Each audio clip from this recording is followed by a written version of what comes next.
Reka twongere tubahe ikaze abakunzi ba siporo by'umwihariko abo duhurira kuri uyu murongo wa HD Global Media. Tubifurize gukomeza kugira ibihe byiza aho muherereye hirya no hino. Itariki ya mbere z'ukwezi kwa karindwi umwaka w'ibihumbi 2025.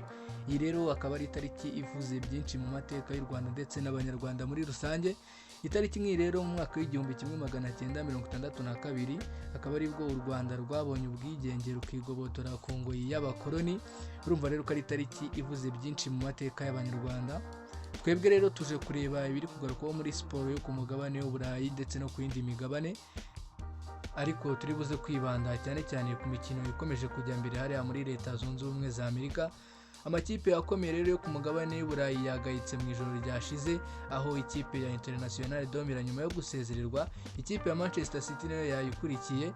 Mu gihugu cya Espagne, inkuru nziza ku bafana b'ikipe ya Real Madrid, myugariro wabo ukina ku ruhande rw'iburyo Dani Carvajal yamaze kuba ava mu mvune yari amazemo amezi 9. Ku mugabane w'Uburayi kandi UEFA ntiyagize icyo itangaza ku mwanzuro ugendanye no kureba ikipe izitabira imikino ya UEFA Europa League umwaka utaha hagati y'ikipe ya Olympique Lyon ndetse n'ikipe ya Crystal Palace. Aho bwari mu buryo bw'incamake rero n'ibindi byinshi twabateguriye nibyo tugiye kugarukaho. Mukomeze kubana natwe rero nimujye kure, turaje tubirambure. Tudatinze rero reka duhere mu mikino y'igikombe cy'isi cy'amaklub ikomeje kubera hariya muri Leta Zunze Ubumwe za Amerika. Imikino ya 1/8 rero iri kugenda igana ku musozo, ariko isize habayeho gutungurana gukomeye cyane ku makipe akomeye yo ku mugabane w'Uburayi, aho nko mu ijoro ryakeye ikipe ya International Domira kuri Bank of America Stadium rwose ikipe ya Fluminense ibashije kuyisezerera, ikaba yisezereye rero yitsinze ibitego 2-0.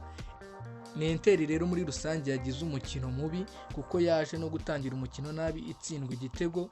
Ni igitego yatsinzwe hakiri kare cyane ku munota wa 3 wonyine yari yatsinzwe igitego. Ikipe ya Inter n'umutoza wayo Christian Chivu rero bagerageje gukora ibyo bashoboye byose bashaka kureba ko bakishyura icyo gitego bari batsinzwe hakiri kare cyane, ariko birabangira. Ikipe ya Fluminense rero yari nziza cyane mu kudefanda igacungera ku ma contre attaque, byaje no gutuma igice cya mbere kigana ku musozo ibona igitego cya kabiri, ariko bakaza kucyanga bavuga ko hari habayemo kurarira. Ikipe ya Inter rero iba irokotse utyo kuko byashobokaga ko ijya mu kiruhuko yamaze gutsindwa ibitego 2, ariko bagiye mu kiruhuko bayitsinze igitego kimwe cyonyine. Igice cya kabiri rero cy'umukino gitangira, ikipe ya Inter yatangiranye imbaraga nyinshi cyane yataka ngo irebe ko yagombora igitego yari yatsinzwe, ariko amakipe yo ku mugabane wa Amerika y'Amajyepfo nk'uko yabimenyereye, iyo yagutanze kubona igitego rero agukinisha umukino mubi, umukino urimo amahane ndetse no kugarira cyane bituma utabasha kuyigombora. Iyi kipe rero ya Fluminense yaje kwitwara neza, ahubwo umukino uri kugana ku musozo rero ikipe ya Inter yari iri kwataka cyane ngo irebe ko yakishyura igitego. Ikipe ya Fluminense rero yaje kwizamukana muri contre attaque ibasha kuyitsinda igitego cya kabiri. Umukino wose rero urangira ikipe ya Fluminense itsinze ikipe ya Inter ibitego 2-0. Ikipe ya Inter rero urugendo rwayo ruba rurangiriye muri 1/8.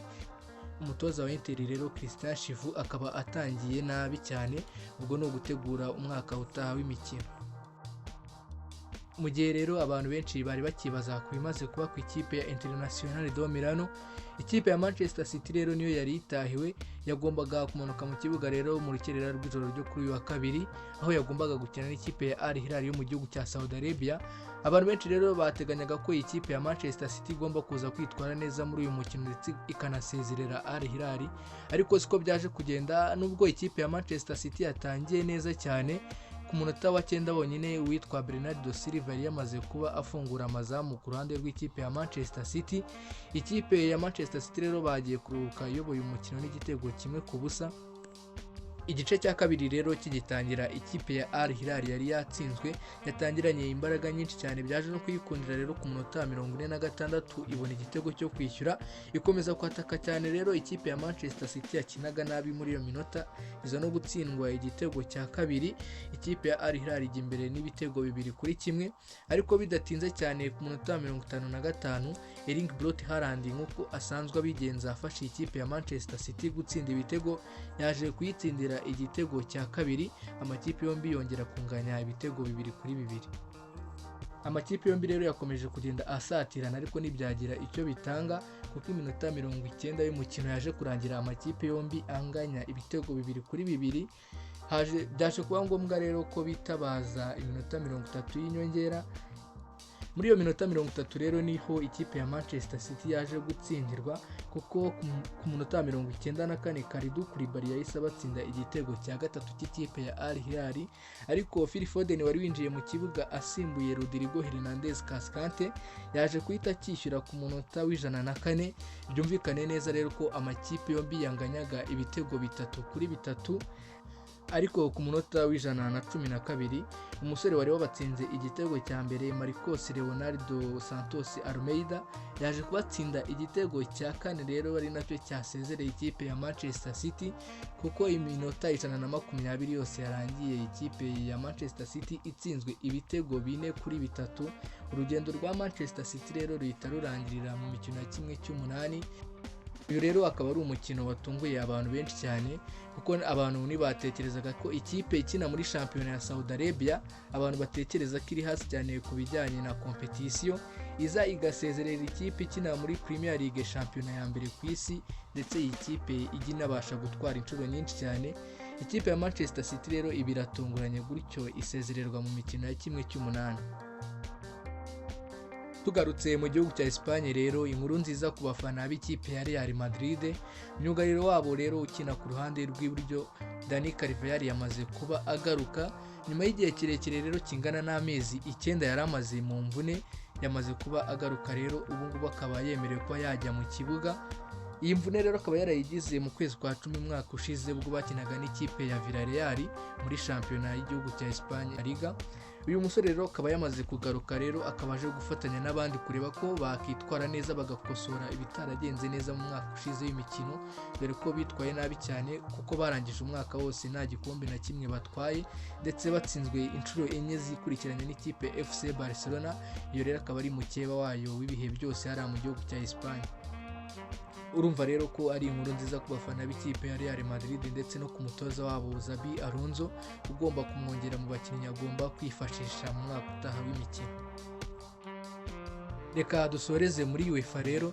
Iri ngira akaba ari ishyirahamwe ry'umupira w'amaguru hariya ku mugabane w'Uburayi, mu gihe rero abantu benshi bari biteguye ko ku munsi w'ejo aribwo rizatangaza umwanzuro w'ikipe igomba kuzitabira imikino ya UEFA Europa League hagati y'ikipe ya Olympique Lyon ndetse n'ikipe ya Crystal Palace yo mu gihugu cy'Ubwongereza.